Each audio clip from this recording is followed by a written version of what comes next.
While an iconic breakfast staple, blueberry muffins are satisfying any time of the day. They're tart, sweet, moist, and when you get a fresh one, it always hits the spot.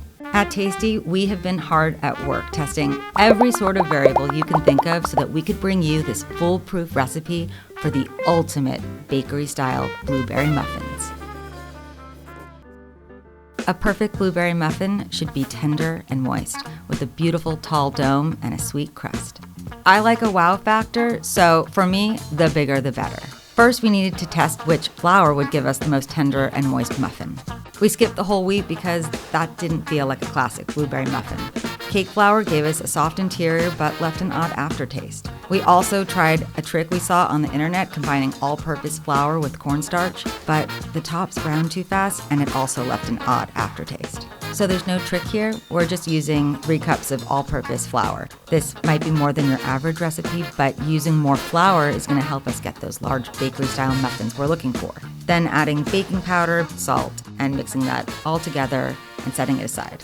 Next, we'll cream our fats and our sugars. When it comes to fat, a lot of recipes just call for butter or just oil, but I like to use both. Butter adds beautiful flavor, and oil keeps the muffin nice and moist, so we like to use both. For sugar, we tested both granulated and brown sugar, but when we added the brown sugar, it was too dense and the muffin was too sweet, so we are just sticking with the granulated sugar here. In a large bowl, we'll beat the butter, vegetable oil, and sugar. You'll mix that at a low speed until the ingredients are just incorporated. So something I've learned over the years is that you really want to make sure you scrape down the edges of your bowl to make sure that all of your fat is incorporated. Next, we'll add our eggs. You'll want to crack your eggs on a flat surface instead of on your mixing bowl. This way, you'll avoid the chance of getting any shells in your batter. Add them in one at a time on a low speed. We want to incorporate the eggs without whipping them up. If they're too whipped, the muffin could fall after baking. A lower speed also ensures we don't overmix. If you overmix your batter, you'll end up with a dense, flat muffin, which is just a sad muffin. Now, it's time to add our flavor enhancers. These can be anything from almond extract, honey, orange zest, cinnamon, but we like using vanilla extract. And here's our secret. We like using both lemon zest and lemon juice. We tested with just lemon zest and vanilla, but found using a little lemon juice was better at enhancing the flavor of the blueberries and brightening up the muffin. So don't skip the juice. 1.5 tablespoons is just enough to enhance, but not enough to overpower. Next, we'll add our dairy. We tested several options here: sour cream, buttermilk, yogurt, Greek yogurt. Ultimately, sour cream kept the muffin super moist, creating a rich flavor and a bouncy texture. Once combined, add your dry ingredients a little at a time. We recommend doing it in 3 batches. We like using a spatula so we can control how much we are mixing. Slow and steady wins the race here. We don't want a super smooth batter. So we want a cookie dough batter, and if you see right here, it's okay if there's a little flour that's not incorporated. Now it's time for the stars of this show, the blueberries. We tested them mashed, frozen, fresh, and even tried swirling in blueberry jam. The jam was overpowering and just too sweet. Store-bought frozen berries were messy and made the batter stiff. We landed on a mix of fresh berries and mashed. This way, you get a balance of blueberry flavor without biting into lots of hot, juicy pockets of blueberries. Fold the blueberries in with a little lemon zest. Do this slowly, take your time. Again, we don't want to overmix.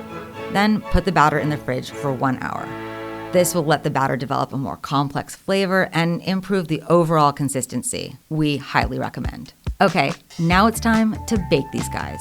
First, spray a 12-cup muffin tin with oil. We don't want our muffins sticking to the pan. Then, scoop batter to the top of every other cup. We're doing this to make sure we give them enough room to rise and spread so we can create those tall, impressive muffins that we see at the bakery.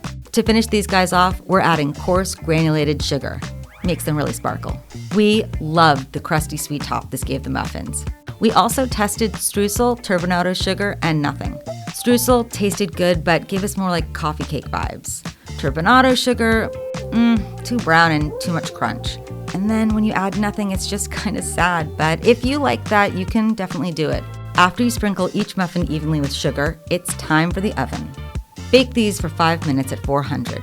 This way the muffin rises quickly to create bigger domes. Then drop the heat to 375 for 20 minutes. You'll know your muffins are done when you can poke it with a toothpick and it comes out clean. If you leave them in the pan, The heat and steam trapped in the tin will keep cooking the muffins and make them soggy and dense. The cooling rack is an underrated baking tool. We like to enjoy them warm and with a little butter, paired with a hot cup of coffee or tea, but you can indulge in these delicious moist muffins however you like. We hope you make these for family and friends. I mean, there's muffin stopping you. You can find these on the Tasty app for free. And leave us any tips and tricks of your own.